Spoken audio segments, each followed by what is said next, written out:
Well, for decades, Azad Jammu and Kashmir has been the most stable place.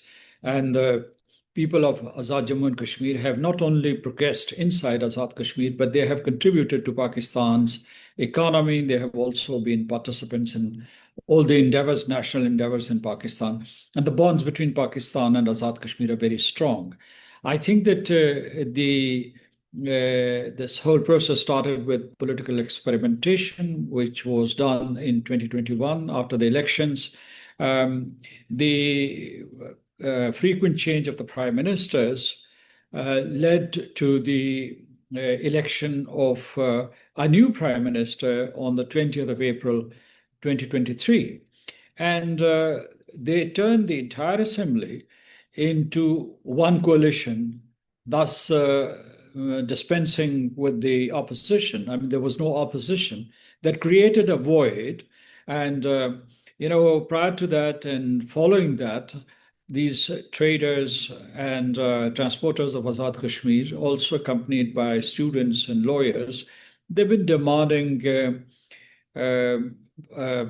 cheaper rates for the electricity, also for the flour, and there were many other demands. I mean, all of them were legitimate demands. As a matter of fact, I mean, they should have been met by the government or the successive governments. About, for instance, Bangladesh, also about construction of an airport in Mirpur, or the scheduling of Azad Jammu and Kashmir Bank, many others. For instance, I mean, recruitment and promotions on the basis of merit and so on. I mean, they were talking about meritocracy and so. So these were all genuine demands, but some of them were met. For instance, in 2023, the per unit price of electricity in Azad Kashmir was reduced to about 3 rupees. Unprecedented in Pakistan. And similarly, the flour's price was about 2,000 per ton or per month, whatever the weight is. So these concessions were given.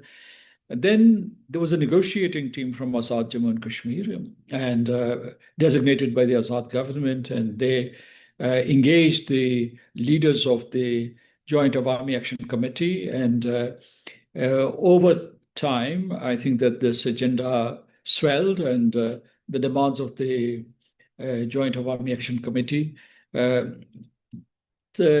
totally had 38 demands. And the Azad government says that they have met about 36 of them.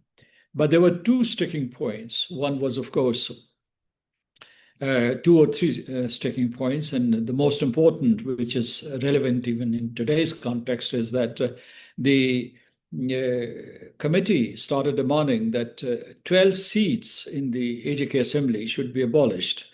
And the stance of the government was that this can be done, but through the deliberations or the vote of the Assembly, not outside the Assembly, not through extra constitutional means, but because there's an interim constitution of 1974 and it's operative. So I think that has led to an impasse that led to all these JAAC leaders. They not only engaged the Azad government, or they were engaged by the Azad government, they were also engaged by the federal ministers of Pakistan. And they also talked to the relevant institutions, as a matter of fact, in addition to that. So they were received at all levels, but this last demand could not be met because the Azad government had scheduled elections and they'd had to come up with an electoral timetable. When they did that, it coincided with their call for a strike or a demonstration. So that's how this current situation snowballed into a crisis. Well, over the past 3 years, I mean, people have been appealing to and counseling JAAC leadership to participate in elections because they had become very popular.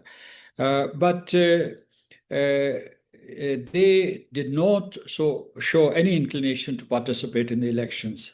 I don't know why, but I think that they should have taken that step. And second, they always said that in this system, they don't foresee any possibility of their getting elected because, I mean, the whole setup is based on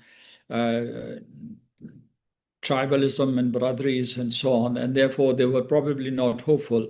So I don't think that that move was made to exclude them from the elections because they had not registered. I mean, there was a deadline for registering with the Election Commission for contesting the election, but they hadn't registered. So I don't think that move was meant to exclude them from the electoral process. I think that some uh, federal ministers have been very careless with their words about Kashmiris and about the situation that we have in Azad Kashmir. They should have been a bit more cautious. And they also revealed that they did not know much about Kashmir because, I mean, one federal minister, he called the people of one place that they were not really Kashmiris. And he forgot, or probably he didn't know, that they were the ones who liberated Azad Kashmir. They were in the forefront of the freedom struggle in 1947. Had these people not been there, the Indian forces today would be posted at Kohala and Azad Patan, the two bridges that connect Pakistan with Azad Kashmir. So this strip that you see there, you rightly pointed out that they are the defensive rampart of Pakistan vis-a-vis the Indian occupied Jammu and Kashmir and also vis-a-vis India. So I think that these statements haven't helped at all. And there are politicians, they call themselves politicians, but they do not have the political nuance, particularly in this, they haven't demonstrated political nuance or understanding in this particular context. Well, this demand for the Truth and Reconciliation Commission shows inadequate understanding of this nomenclature, this term, because it was first constituted in South Africa, where a white minority had brutalized and targeted Black majority. So it has all those implications associated with it. Now, there's no white minority here in Azad Kashmir which has exploited or which has discriminated against a Black majority. So I think this is inapt. The second thing is, I mean, he could have called for a commission, not for a Truth and Reconciliation Commission. Probably he found that term very attractive. The other thing is that Truth and Reconciliation Commission were established in Burundi and Rwanda after genocide, and no genocide has taken place there. I mean, he could have called for a commission, for instance, if there were, but not a Truth and Reconciliation Commission, because this term is loaded. Second, I think that before the demonstrations and before the operations, the Azad government, the federal government, and the relevant institutions have been engaging leadership of Joint Awami Action Committee. And I think that they've been in touch with each other even during these demonstrations. These frequent contacts were made by both sides. They haven't succeeded in reaching an understanding, but I think that the communication hasn't collapsed altogether, although they haven't found a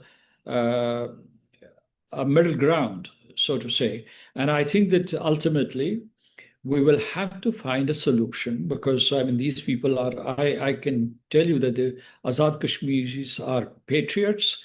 They love Pakistan and they have shed their blood for Pakistan in 1947 for accession to Pakistan. I mean, the ones who are demonstrating their forefathers shed their blood for Pakistan, and they've been fighting with Pakistan in other wars, 1965, 1971, 1999, the Kargil War, and also Markai-Haq. And today, when we are fighting terrorism from Afghanistan or also in Balochistan, many Azad Kashmiris, the Azad Kashmiri officers and Jawans, they lay down their lives for the defense of Pakistan. Our bonds are very strong. So I think that Azad Kashmiris should not be painted as others. There should be no otherization of Kashmiris.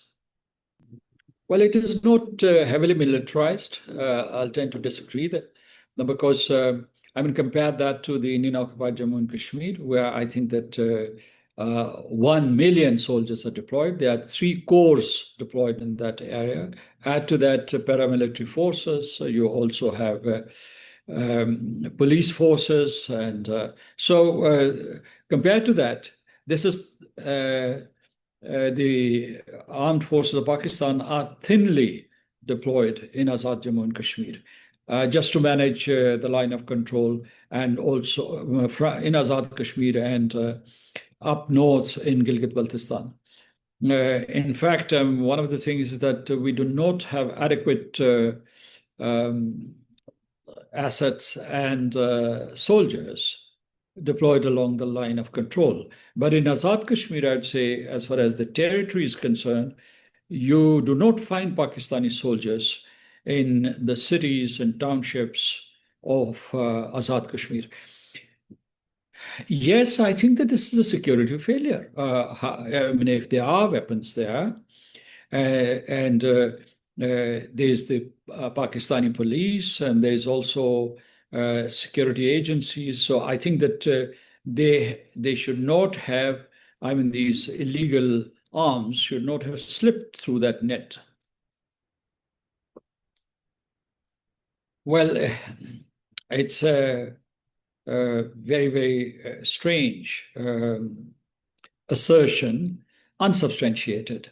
The sources that you're referring to, if they should have given some proof. So what they're saying is that these militants have gone rogue, and or the Mujahideen, they have gone rogue, and they have. There's one thing. One is all the civic demands were very popular. For instance, health cards or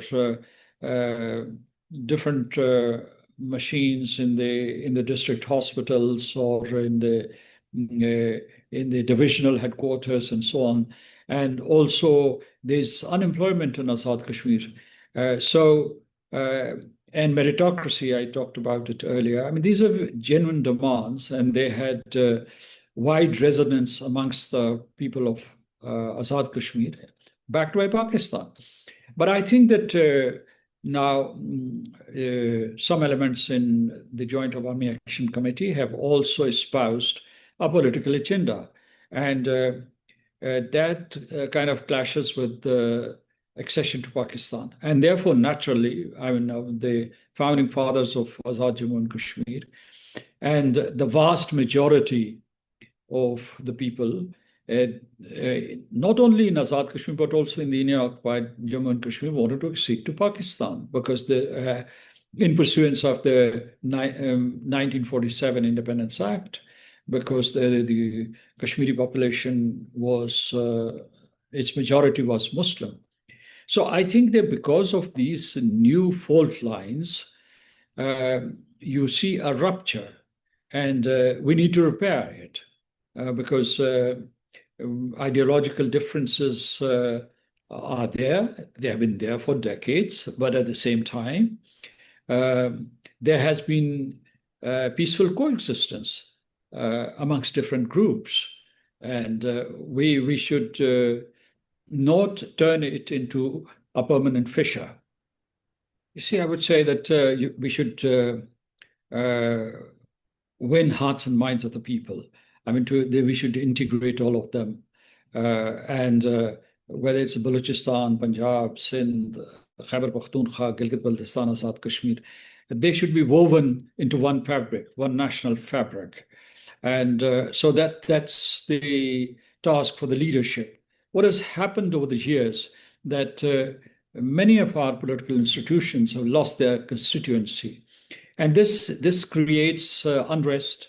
This creates kind of lack of faith in governance and so on.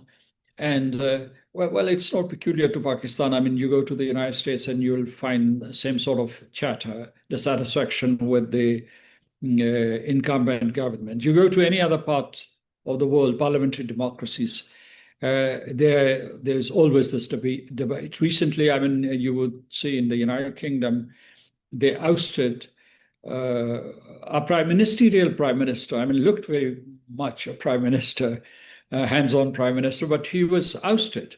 So coming back to Azad Kashmir, I would say that people had their skepticism about the way government was run, particularly after the formation of the all parties coalition, as I mentioned earlier, because they thought that all these members of Legislative Assembly were after perks and privileges, and they didn't care two hoots for their party affiliations.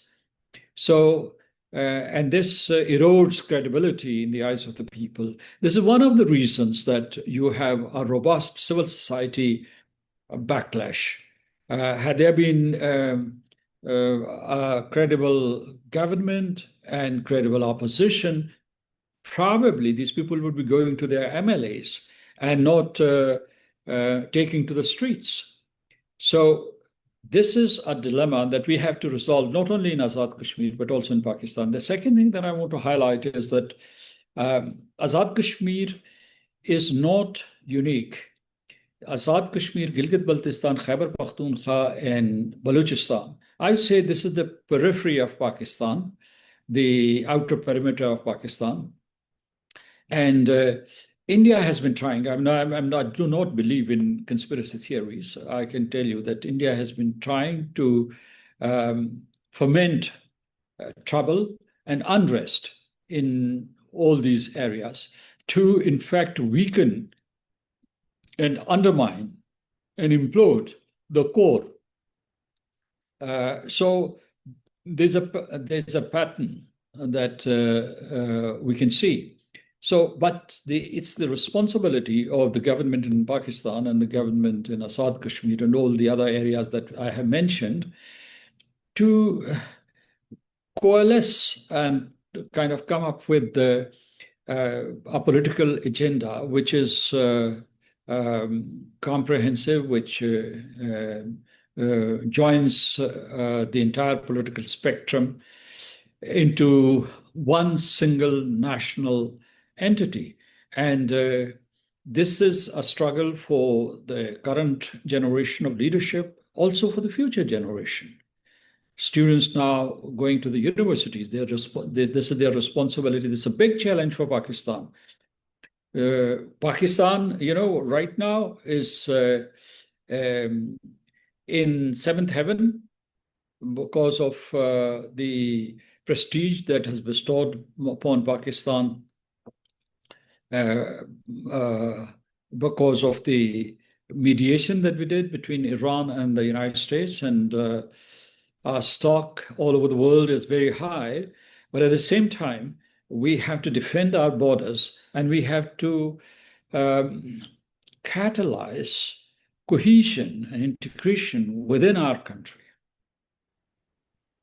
You see, I do not want to blow my trumpet, but when I was president of Azad Kashmir, I went to 29 countries, showed up at parliaments, spoke to think tanks, and met government leaders in Europe, in Southeast Asia, in United States, North America, as well, Canada. So, and we were well received, and people used to ask all the details and minutiae about the Kashmir dispute and Pakistan's position. And then, of course, on August the 5th, 2019, India took that illegal action of mobilizing further troops into the occupied territory and abolishing Article 370 and 35A. And following that, we had groundswell of support groundswell of support for Pakistan and for Kashmiris. So this was on the radar. This emerged on the radar of international diplomacy and the media. In fact, I mean, the most conservative media outlets gave immense space to the Kashmir issue and empathized with the people of the Indian-occupied Jammu and Kashmir. When I came back from United States in 2024, I was ambassador there for 2 years after doing my Azad Kashmir presidency. I was surprised to see that all those media outlets were either asking questions about the situation in Azad Kashmir or writing detailed pieces about it, about the situation in Azad Kashmir. So I think this has been a setback. And this equivalence of Azad Kashmir and the Indian-occupied Jammu and Kashmir, artificial though it is very concerning. So I think that we must do something about it. Well, I think this is a good proposal. It is for the government to decide. It's for the Azad government and Pakistan government to decide whether or not to establish a commission. In fact, what is happening is that the Joint Awami Action Committee, social media activists, they are very, very productive in the sense that they use these social media platforms very adroitly, and they're ubiquitous. But I think that the government's versions do not get that kind of coverage. Although they say that, I mean, I was talking to somebody in Muzaffarabad and they were saying that, well, the government has also publicized figures about the percentage of voters in Azad Kashmir. I mean, there are two different figures. One figure is saying that the voter turnout was 12 to 15%, but the government figure is 57 to 65%. So, I mean, you see the huge gap. So I think they should also be proactive in putting out facts from their side. So that's one of the solutions. Well, I think these are big words, disenfranchisement of the people of Azad Kashmir. In fact, I mean, there was a challenge. The easier way for the election commissioner and for the government was to postpone the elections and wait until the situation turned to normal. But they went ahead with the elections. Why? Because I think that there is no provision for an interim government in the Azad Kashmir constitution. And the tenure of this assembly ends on probably August the 3rd, and therefore there would be power vacuum, and they had to go ahead with the elections. It was a compulsion. So that's why they went ahead with it. And I think that this was a very bold decision. This was not to engender disenfranchisement, but to demonstrate inclusion, as a matter of fact, I mean, even in these very trying circumstances. But at the same time, as I mentioned earlier, that in these circumstances, there's low credibility for governance structures. And therefore, we will have to mobilize forces, political forces, to reestablish not only the writ of the state, but also generate trustworthiness about politicians and the institutions in which they operate.